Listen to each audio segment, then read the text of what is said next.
There are 7.5 billion people in this world, driving over 1.5 billion vehicles.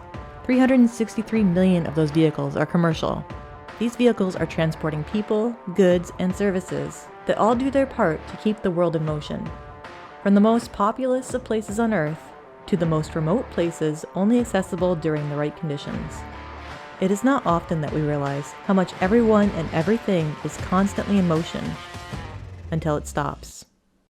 When it stops, that is where we come in.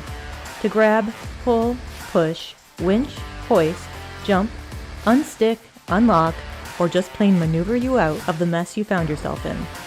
Some would call us drivers, operators, first responders, or essential workers. But I like to think of us as heroes from the ditch.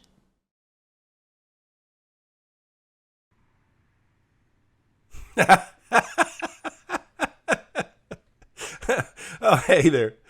I'm just sitting here reading some electric car jokes. Let me try this one on you. See if you like it. Why did it take Volkswagen so long to get into the electric car market? They had to get all of the bugs worked out first. Here's one more. Chevy is about to debut another electric car model. I think it looks pretty cool, but most people think it's just revolting. Well, whether you're a fan of the new era of automobiles or not, you must admit these are exciting times in the automotive industry. Never have such amazing technologies been included in the driving experience. I've always enjoyed watching race cars go head-to-head on the quarter mile. The roar of the engines, the smell of nitromethane. Watching the engine builders in the pits tearing down 500 cubic inch engines that are capable of 10,000 horsepower. All of that excites me. But when I learned that a $625,000 Ferrari SF90 is only 1/10 of a second quicker in the quarter mile than a $129,000 2021 Tesla Model S Plaid, well, that excited me too. Never before have the features of exotic speed and tech been at the tips of our fingers on the highway. It should be plain to see that when something this new and exotic hits the market, they're going to be skeptics, full-blown disciples of the culture and idea, enthusiasts, and people like me, just curious. I've not taken a position on whether these EVs are good or not. I'm merely a part of the towing and recovery industry's reaction to a new type of automobile that our clients will need serviced. EVs, whether they're all electric, plug-in electric, or hybrid, come with their unique considerations. As industry professionals, we're accustomed to adapting to each model year's changes and unique considerations. Methods for shifting them into neutral, lower profile designs, hard-to-find transport slots, composite control arms. These are all examples of what we deal with year to year. Some of the differences we're going to be seeing have more substantial implications. The EVs, while mostly well-engineered and designed, have some differences that you and I must be aware of. The most common consideration for preparing an EV for relocation by a towing and recovery vehicle is, how do I even move it? Most manufacturers are recommending that the wheels equipped with a traction motor turn only for so many feet and at a certain speed. What they're referring to is those wheels connected to the electric drive system. The manufacturers are recommending that they be prevented from turning while in tow. Well, that's nothing new. You and I already know that rolling a car down the road with its drive wheels turning can burn up an automatic transmission. This is no different. Or is it? We must understand that rotation of the drive wheels in an EV can generate electricity. Under normal driving conditions, when braking or coasting, this feature is meant to charge the batteries. When the EV has been placed into tow mode, this feature should be disabled. Should be. Consider what happens when you hook jumper cables up backwards while attempting to boost the battery of any other car. Reversing the polarity of the power can have explosive effects on the electrical circuitry and the battery itself. So, let's say you secured an electric car that had been involved in a collision to the wheel lift of your wrecker. If the casualty is being towed backwards, you begin rolling the drive motors in reverse. Even with the vehicle in stage 1 shutdown or the 12-volt cut loop has been open, the potential still exists that electricity can be generated by the motors and backfed into the system, causing overcharging or reverse charging conditions in the system. This can lead to devastating consequences. The lithium-ion traction battery packs in the EV cannot handle reverse polarity or overcharging. This causes increased internal temperature, which can lead to breakdown of the battery cell's internal components, resulting in a short circuit inside the battery, ultimately leading to thermal runoff and fire. Virtually every EV manufacturer is discouraging towing their vehicles. They recommend loading and securing onto a trailer or a carrier. It is also recommended that a level 1 shutdown and activation of tow mode be performed when transporting these vehicles. A stage 1 shutdown is accomplished by simply pressing the power off button. Tow mode is enabled by navigating through the automobile's onboard user interface.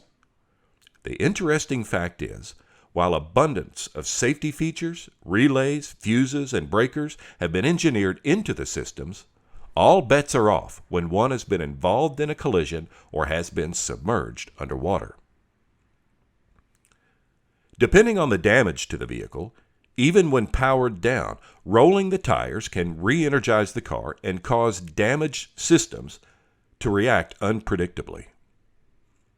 While the implications will vary manufacturer to manufacturer and the areas to which the automobile has been damaged, tires allowed to roll is an undesirable state in which to relocate the vehicle.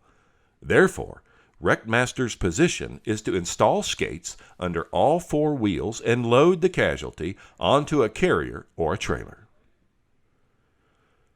When driving an electric car, never turn onto a dead-end street. You'll be stuck on a road with no outlet. You thought I was really going somewhere with that, didn't you?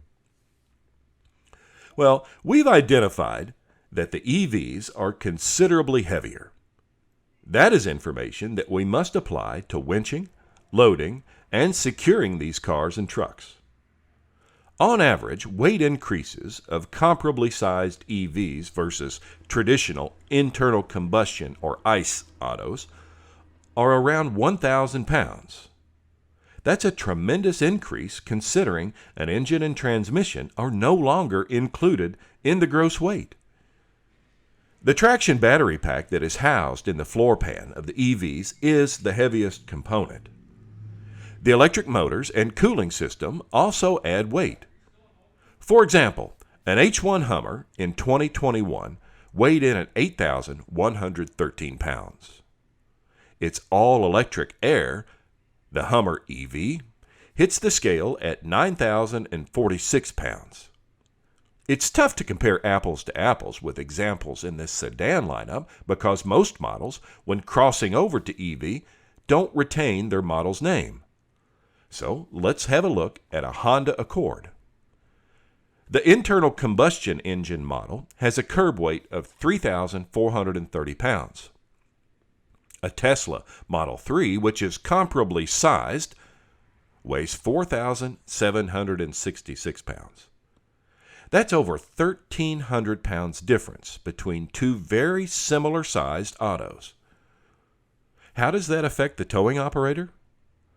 So let's use the Hummer as a casualty for calculating purposes. Let's suppose it needs to be loaded and secured to the deck of a carrier. To calculate the force on the winch line and all of its attachments while loading, a resistance calculation must be completed.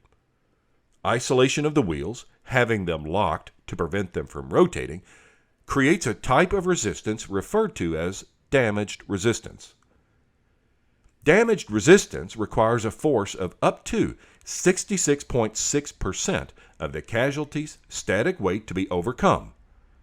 Therefore, a force of up to 6,025 pounds would have to be applied to the Hummer with all its wheels locked to place it into motion. Fortunately, this force can be reduced with the use of WreckMaster skates. But the fact that most EVs are notably heavier requires a tire with a higher load rating, which will often be wider. So, you may require 2 skates under each tire for a total of 8 to effectively lift all of the tire's contact area off the supporting surface.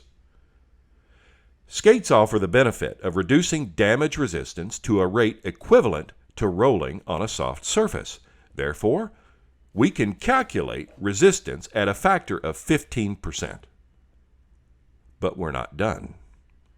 Any WreckMaster who's mastered the level 4-5 or beyond knows that winching up a grade increases the resistance to overcome. Let's assume that the bed angle is 15 degrees during loading. An additional 25% of the casualty's static weight must be added to the surface resistance to overcome the grade. For this 9,046-pound vehicle, a total resistance of 3,619 pounds must be overcome when winching a 2022 Hummer EV up the deck of a carrier. Now that's assuming that the casualty is empty of luggage, contents, groceries, etc. Even after reducing the resistance with skates, the working load limit of most carrier winch lines is exceeded. When a 4-to-1 design factor has been applied to 3/8-inch fiber core wire rope, 3,350 pounds is all that winch line is authorized to support. Therefore, winching the Hummer up the deck of a carrier, even when using skates, exceeds the working load limit of the wire rope. A snatch block must be rigged into the winch line and connected to the winching connection to reduce the line load to an acceptable level. Refer to the manufacturer's guidelines for securing a winching bridle to the casualty prior to loading. Here's another joke. So, you can't buy a new electric car with cash. You have to charge it. All right, now let's consider what happens in the ditch. After all, we're not just in the business of towing and transport, and most of us enjoy the challenge of a recovery. Consider your approach to winching an automobile out of the ditch. In almost every single class that I've taught, operators state that the transport slots, which are only meant for loading and securing an automobile onto the deck of a carrier or trailer, are their primary connection for recovery winching.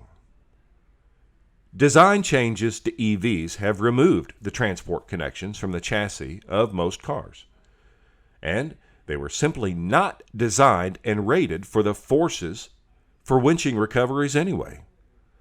So what's left to hook to? Something that's always been there and won't be going away anytime soon is the wheels and tires. A 6 to 10 foot long twin path round sling or high performance polyester round sling that lays flat when loaded can be rigged to a tire to form a choke hitch that baskets the tire and forms a winching connection. Care should be taken to avoid any electric motor components or orange-colored high-voltage cabling behind the wheels when installing the rigging. This method of attachment is taught in all WreckMaster Level 2-3 courses. Some operators say using this technique earned their tuition back in the first month following their class. I'd recommend learning this technique and how to calculate the forces of resistance if you haven't done so already. Another great winching method for almost any automobile of unibody construction is the WreckMaster Cruise Loop recovery technique. This method employs a 30-foot-long, single-ply, 4-inch wide nylon strap. The web strap has a 6,400-pound vertical hitch working load limit with a 5-to-1 design factor. Simply stated, the recovery strap is attached to the body of a car in a creative way, forming a two-legged bridle. Once installed, the bridle legs have a 2-to-1 veer angle relationship to the car body. That means that the bridle legs are 2 times the width of the car. When winching with the cruise loop method, the car can be pulled forward or backward. It can even be steered either direction out of the ditch with a simple strap and some basic hardware. This is another technique that is included in the foundation level of WreckMaster training. You owe it to yourself to attend an in-person course and learn these great recovery techniques and more. Why did the electric car finish the race before all the other cars? It had a short circuit. Hey, my final thought concerning EVs for this episode is what to do in the event one has been involved in a collision or has been submerged in water. The cells within the EV's lithium-ion battery pack can react violently and with a tremendous amount of toxic gas and fire when they are compromised. So it's important for the towing operator to understand how you should interact with an electric vehicle that has been involved in a collision. For that reason, WreckMaster has partnered with Energy Security Agency to deliver the most state-of-the-art training for EVs. An operations-level course delivered by WreckMaster and ESA trains first responders, including towing operators, how to look for warning signs that a thermal event is about to take place, how to shut down and isolate the vehicle's power, how to safely store the vehicle on your tow lot, and much more. In addition, ESA offers a full-time call center to assist first responders with risk assessments for these vehicles. The phone number for ESA call center is 855-ESA-SAFE. The website is EnergySecurityAgency.com. Hybrid operations level courses are popping up around the country in increasing frequency. Please consider joining firefighters, police officers, medics, and transportation cabinet workers in one of these courses as soon as you can. All right, I've got one more joke for you. So I had an operator who was strictly towing. He was so resistant to recovery work. But the other day, he took a call to upright a brand new all-electric Nissan. He turned over a new leaf. For WreckMaster and starving comics everywhere, I'm Casey Burrows. See you in the ditch.